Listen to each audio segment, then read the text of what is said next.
हुआ। मेरी जीजियों एक बात आपसे पूछें, उत्तर देना। पहले के समय में जब आप शिव पुराण की कथा जब से आपने सुनना चालू करी, जब नहीं, शिव पुराण की कथा जब आप सुनते नहीं थे, पुराने समय की बात निकालो, 10 साल 8 साल 15 साल पहले की, श्रावण के महीने में शिवरात्रि आती है, ये आपको मालूम था क्या? जम के बोलो। नहीं। दुनिया के लोग केवल एक शिवरात्रि को जानते थे, वो महाशिवरात्रि थी।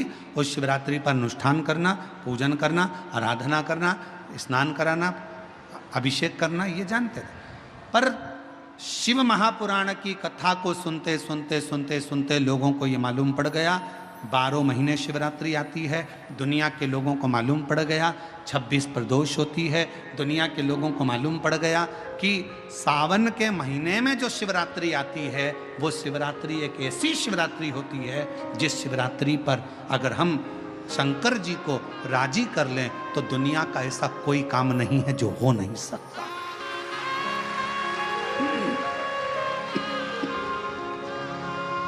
शिवरात्रि इसलिए हमने भी एक नियम शिव महापुराण की कथा को सुनकर शुरू से एक नियम बनाया कि शिवरात्रि सावन की पड़े और उस दिन शिव जी का ऑनलाइन अभिषेक करते हो। आप लोग सब लोग हाथ उठाओ, कौन कौन करता है यार? सब करते हो? रखो रखो रखो सब। सावन की शिवरात्रि के दिन इसलिए ऑनलाइन अभिषेक रखा, किसी किसी गांव में ब्राह्मण नहीं मिल पाते, किसी किसी गांव में अगर ब्राह्मण मिल भी जाते हैं तो एक घर में पूजन करा पाते, 2 घर में करा पाते, बाकी के घर में कौन कराएगा। किसी किसी शहर में माताएं किसी को घर में बुलाना पसंद नहीं करती तो कोई वहाँ नहीं पहुँच पाता, तो इसलिए इस अभिषेक को ऑनलाइन रखा जाता है जिससे सब अपने अपने घर में रहकर अपने अपने परिवार के समेत और आपसे निवेदन करें उसको करा।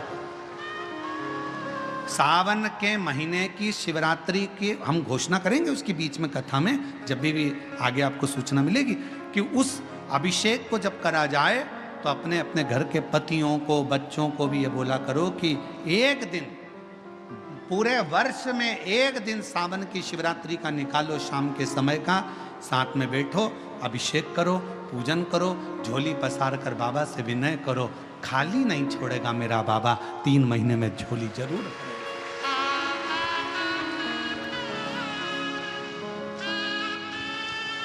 एक पत्र है, देखिए,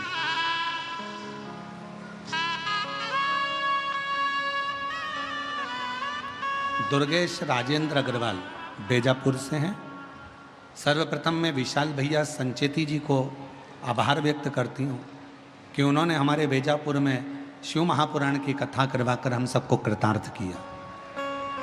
बेजापुर वासियों के दिल से इच्छा थी शिव महापुराण कथा की। मेरी बहन कोमल अग्रवाल सरकारी नौकरी की तैयारी पिछले 4 वर्ष से कर रही थी, परिणाम में 1-2 अंक से रह जाती थी, और शिव की आराधना ये फल देती, फल प्रदान करती। और शंभो शरण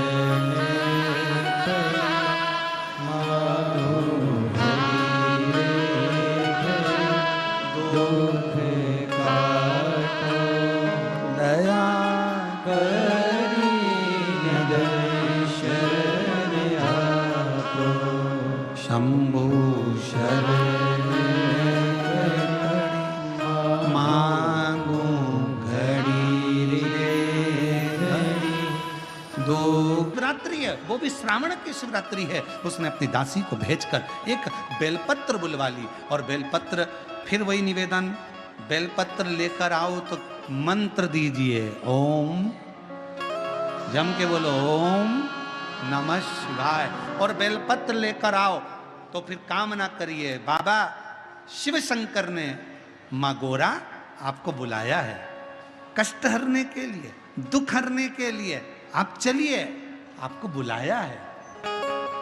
अब वो जो लेकर जा रहा है उसका भी दुख हरती है, जो चढ़ा रहा है उसका भी दुख हरती है। बेलपत्र सर्व दुख हरने वाला।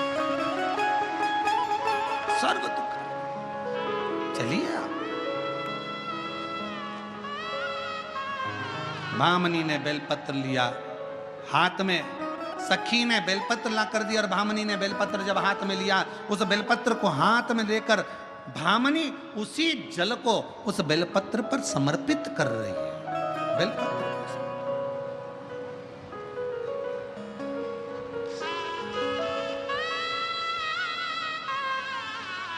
वीर शैव लिंगायत संप्रदाय में, पद्धति में, संप्रदाय में जो उनके गले में शिवलिंग होता है, उस शिवलिंग को हाथ में रखकर वो अभिषेक पूजन करते हैं।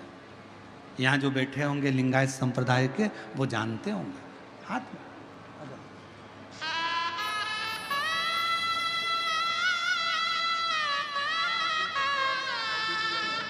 बहुत बहुत बधाई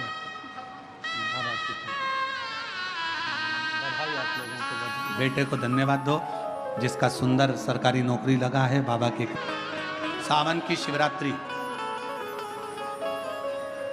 और सावन की शिवरात्रि में एक बेलपत्र जब आपके पास में हो, सावन की शिवरात्रि में एक बेलपत्र यदि आपके पास में हो, तो सावन की शिवरात्रि पर एक बेलपत्र को अगर आप स्पर्श कर कर भी अपने मन की कामना कर कर शिव जी को अगर समर्पित करते हो, तो ये निश्चित है मेरा देव अधिदेव महादेव आपकी मन की कामना पूर्ण करता है।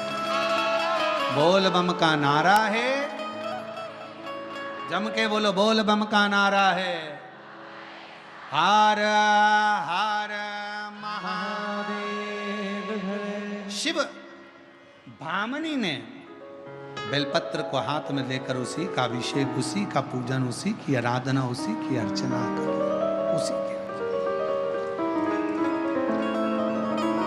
और अर्चना आराधना कर कर भामनी ने वो बेलपत्र अपनी सखी से कहा, इसको ले जाओ शिव को समर्पित कर दो। मेरे घर के लोग मुझे मंदिर शिवालय ना जाने दें, पहुंचने दो।